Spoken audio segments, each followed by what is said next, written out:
জীবনের সব ক্ষেত্রে সমস্ত জায়গায় যদি এই কোরআনকে মেনে চলো, ফালা খাউফুন আলাইহিম, তাহলে তোমাদের কোনো ভয় থাকবে না, ওয়ালা হুম ইয়াহজানুন, কোনো চিন্তাও থাকবে না। কিসের ভয় থাকবে না?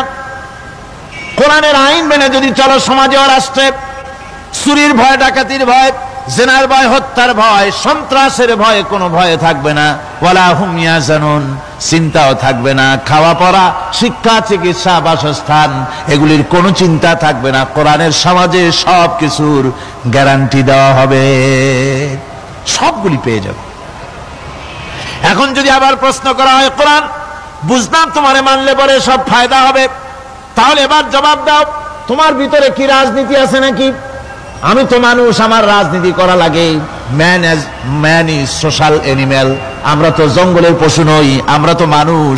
আমাদের সমাজ আছে, আমাদের পৌর নির্বাচন আছে, আমাদের জাতীয় নির্বাচন আছে, আমাদের কলকারখানা আছে, জমিন আছে, আমাদের রাজনীতি, অর্থনীতি, সমাজনীতি আছে, পারিবারিক নীতি আছে, অনেক নিয়ম মালা আছে, নিয়ম নীতি আছে। তোমারে মানলে তোমার ভিতরে কি ওগুলো আছে নাকি, সে কথা বলো। কোরআন তার জবাবে বলে, وَنَزَّلْنَا عَلَيْكَ الْكِتَابَ تِبْيَانًا لِكُلِّ شَيْءٍ وَهُدًى وَرَحْمَةً وَبُشْرَى لِلْمُسْلِمِينَ। কোরআন জবাবে বলে, শুনে রাখো, শুধু অর্থনীতি সমাজনীতি নয়, শুধু রাজনীতি আর শিক্ষানীতি, যুদ্ধনীতি নয়, তোমার জীবনে যা কিছু দরকার, ইহকালে যা কিছু দরকার, পরকালে, সব কথাগুলি আল্লাহ রব্বুল আলামিন আমি কোরআনের সিনার ভিতরে খুলে খুলে বর্ণনা করে দিয়েছেন। সব কথা এ কোরআনে কারীমের ভিতরে রয়েছে। তোমার এমন কোন জিনিস নাই যা তুমি কোরআনে কারীমের মধ্যে পাবে না। তোমার সমস্ত প্রয়োজন আমার বুকের মধ্যে আল্লাহ দিয়ে দিয়েছেন। বিজ্ঞান আছে, দর্শন আছে, ইতিহাস আছে, সব আছে এর মধ্যে। তবে কোরআনের মধ্যে বিজ্ঞান আছে বলে আমি এটাকে বিজ্ঞানের কিতাব বলবো না, দর্শন আছে বলে দর্শনের কিতাব আমি বলবো না, রাজনীতি আছে বলে কোরআনকে আমি রাজনীতির কোন কিতাব বলবো না। কোরআন তাহলে কি?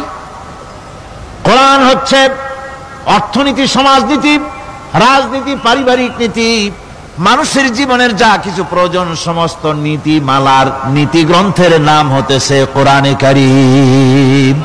সমস্ত নীতিমালার নীতি গ্রন্থ কোরআন। এখানে রয়েছে সব কিছুর উৎস, যেটা গ্রহণ করলে পরে মানুষ আরামে থাকতে পারবে।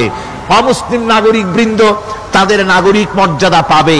মুসলমান, কৃষক, নারী, চিকিৎসা, কৃষিবিদ, সাধারণ মানুষ, রং, বর্ণ, ভাষা নির্বিশেষে গোটা মানব সভ্যতা আরামে বাস করতে পারবে। পশু পাখিও আরামে থাকবে, গাছপালাও আরামে থাকবে, যেহেতু নির্দেশ হয়েছে বিনা প্রয়োজনে গাছের পাতাটিও ছিঁড়ো না। ইসলামের সমাজ যদি চালু হয়, গাছেরাও আরাম পাবে।